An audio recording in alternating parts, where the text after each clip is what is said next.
Hello बच्चों, आज का हमारा टॉपिक है redox reactions and electrode processes.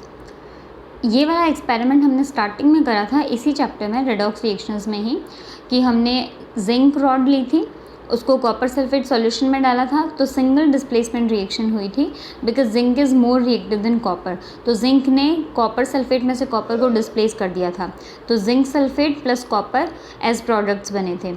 तो इस रिएक्शन के अंदर जिंक का ऑक्सीडेशन हो रहा है और कॉपर का रिडक्शन हो रहा है। ये देखो आप, जिंक का ऑक्सीडेशन हो रहा है और कॉपर का रिडक्शन हो रहा है। And in this reaction direct transfer of electrons occurs. इसके अंदर डायरेक्ट ट्रांसफ़र ऑफ इलेक्ट्रॉन्स हो रहे हैं, जिससे जिंक से इलेक्ट्रॉन किस में ट्रांसफ़र हो रहे हैं, कॉपर 2+ आयन में ट्रांसफ़र हो रहे हैं। ये देखो, क्योंकि जिंक इलेक्ट्रॉन लूज़ कर रहा है तो ये कॉपर 2+ आयन को दे रहा है, और इसीलिए कॉपर 2+ आयन इलेक्ट्रॉन गेन करके रिड्यूस हो रहा है, और ये एक्सोथर्मिक प्रोसेस भी होता है। अब हम एक मॉडिफाइड एक्सपेरिमेंट करेंगे। इस मॉडिफाइड एक्सपेरिमेंट के अंदर ट्रांसफ़र ऑफ इलेक्ट्रॉन्स जो होंगे वो इनडायरेक्टली होंगे, इनडायरेक्टली इलेक्ट्रॉन ट्रांसफ़र होंगे। तो हमने एक बीकर लिया है, इसके अंदर हमने जिंक रॉड डाली और सॉल्यूशन भी जिंक सल्फेट का है, मतलब जिंक के कंपाउंड का ही सॉल्यूशन है और जिंक रॉड है। और दूसरा जो बीकर है उसके अंदर कॉपर रॉड है और इसके अंदर कॉपर का जो सॉल्ट है, कॉपर सल्फेट, उसी का सॉल्यूशन है। अब यहाँ पर कोई रिएक्शन नहीं होती है, लेकिन at the interface of the metal and its solution in each beaker, both the reduced and oxidized forms of the same species are present। इसका क्या मतलब है? इंटरफेस मतलब होता है ये जो कॉमन बाउंड्री होती है टू थिंग्स के बीच में, दो चीज़ों के बीच में जो कॉमन बाउंड्री है, उसके लिए इंटरफेस वर्ड यूज़ कर। मेटल और सॉल्यूशन का जो इंटरफेस है ईच बीकर में, वहाँ रिड्यूस्ड एंड ऑक्सीडाइज्ड फॉर्म्स दोनों प्रेजेंट है सेम स्पीशीज़ की। जैसे ये फर्स्ट बीकर है, इसमें आपका जिंक भी प्रेजेंट है और जिंक 2+ फॉर्म भी प्रेजेंट है, मींस रिड्यूस्ड फॉर्म भी और ऑक्सीडाइज्ड फॉर्म भी। उसी तरह जो सेकंड बीकर है, इसके अंदर कॉपर भी है और कॉपर 2+ भी है, मींस ऑक्सीडाइज्ड फॉर्म भी है एंड रिड्यूस्ड फॉर्म भी प्रेजेंट है। तो it can be represented in the half reactions. इसको हाफ रिएक्शंस की फॉर्म में भी रिप्रेजेंट कर सकते हो। हाफ रिएक्शंस कौन सी? Oxidation half reaction and reduction half reaction. और इसको आप एक रेडॉक्स कपल भी बोल सकते हो। So what will be the definition of redox couple? Having together the oxidized and reduced forms of a substance taking part in oxidation or reduction half reaction. And redox couple को आप represent कैसे करोगे? आपको जैसे ये एक example है, यहाँ पे जिंक 2+ लिखना है, फिर स्लैश लगाना है और फिर जिंक लिखो। और इसी तरीके से कॉपर को भी रिप्रेजेंट करेंगे, copper 2+ slash and than copper. यहाँ स्लैश किसको रिप्रेजेंट कर रहा है? इंटरफेस को। और जो हमारे 2 बीकर्स थे, उन 2 बीकर्स को कनेक्ट करके हमने डैनियल सेल बना दिया है, या फिर आप इसको इलेक्ट्रोकेमिकल सेल भी बोल सकते हो, जो कि इलेक्ट्रोकेमिस्ट्री में डिटेल में स्टडी करोगे आप इसकी। अब ये जो 2 सॉल्यूशंस थे हमारे पास, लेफ्ट हैंड साइड वाला क्या है? इसके अंदर हमारी जिंक रॉड थी और जिंक सल्फेट का सॉल्यूशन था।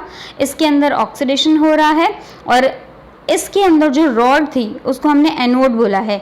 डैनियल सेल के अंदर या इलेक्ट्रोकेमिकल सेल के अंदर एनोड जो होती है वो नेगेटिवली चार्ज होती है और ऑक्सीडेशन होता है। तो ये देखो, यहाँ पे जिंक का ऑक्सीडेशन हो रहा है, जिंक इलेक्ट्रॉन लूज कर रहा है।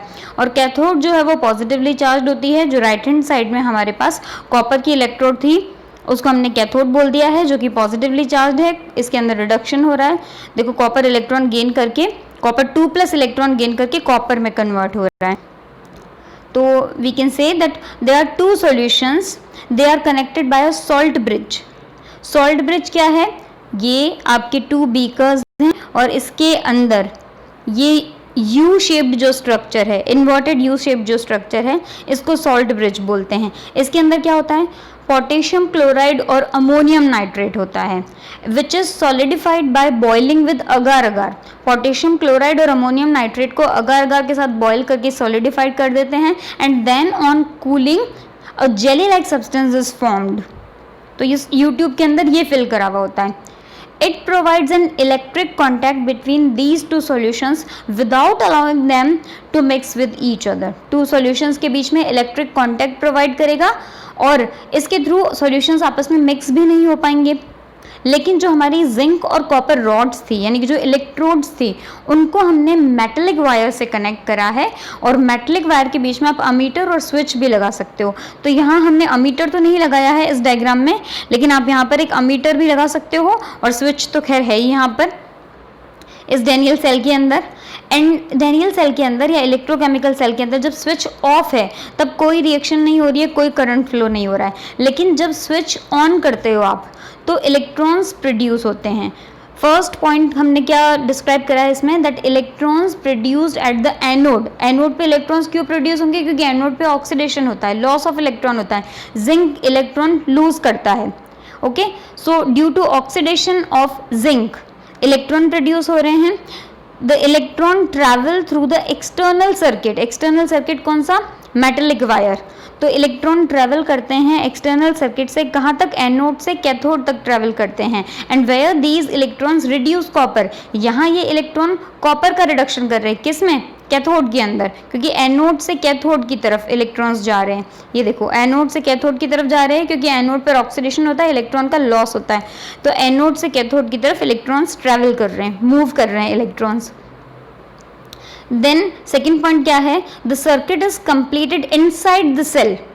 आउटसाइड जो था हमारा, ये देखो एक्सटर्नल सर्किट किससे कंप्लीट हो रहा था, मेटेलिक वायर से, लेकिन अंदर की तरफ इनसाइड द सेल सर्किट किससे कंप्लीट हो रहा है, अभी बताते हैं आपको। The circuit is completed inside the cell and the electricity from one solution to other solution flows and both occur by migration of ions through salt bridge. तो salt bridge के through inside the cell circuit complete हो रहा है।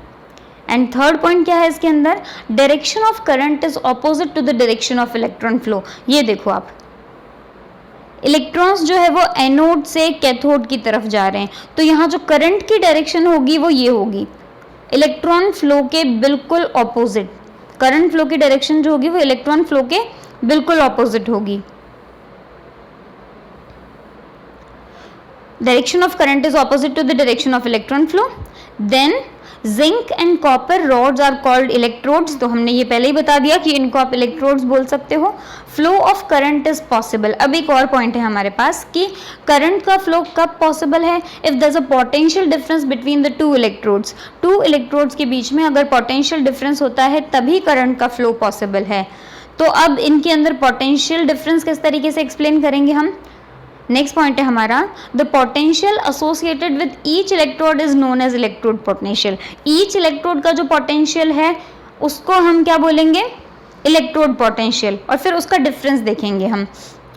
अब आपके पास अगर concentration जो है ईच स्पीसीज की, each species taking part in the electrode reaction, वो यूनिट है, यूनिटी है, वन होनी चाहिए उसकी कंसंट्रेशन।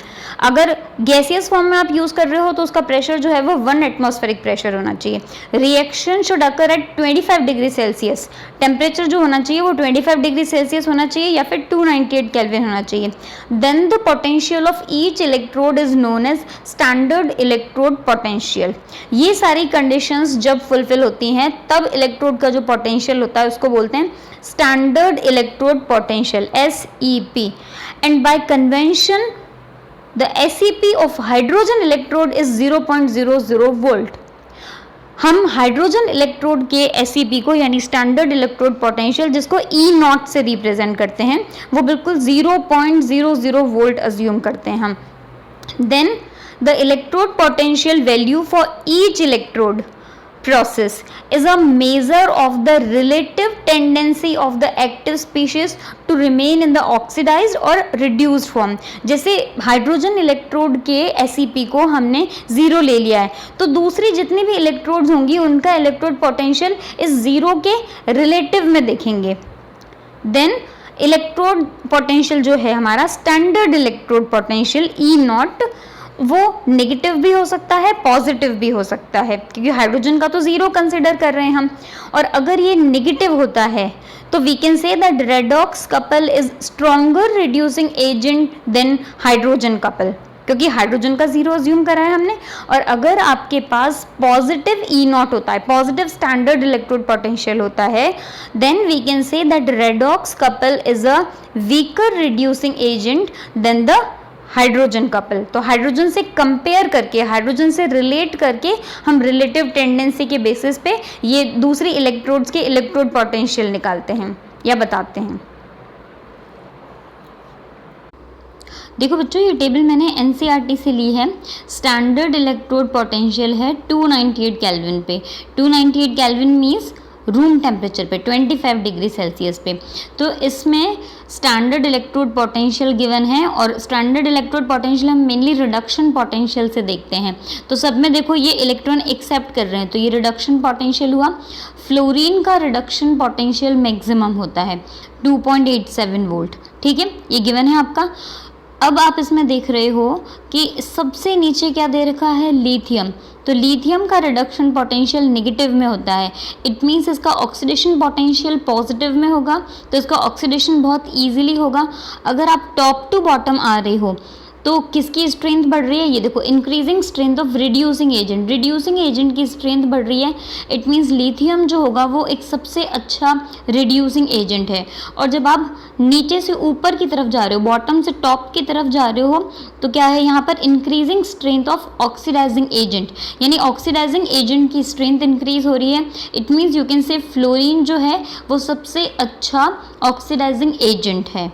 तो आप ये टेबल देख सकते हो, इसके अंदर जितनी भी आपको मेटल्स पे ज़्यादा ध्यान देना है, नॉन मेटल्स इसमें कम ही है, मेटल्स ज़्यादा हैं, तो इनके आप स्टैंडर्ड इलेक्ट्रोड पोटेंशियल्स देख सकते हो। और भी इसकी डिटेल स्टडी देखनी है तो वो इलेक्ट्रोकेमिस्ट्री में आएगी। Okay, thank you so much for watching this video बच्चों।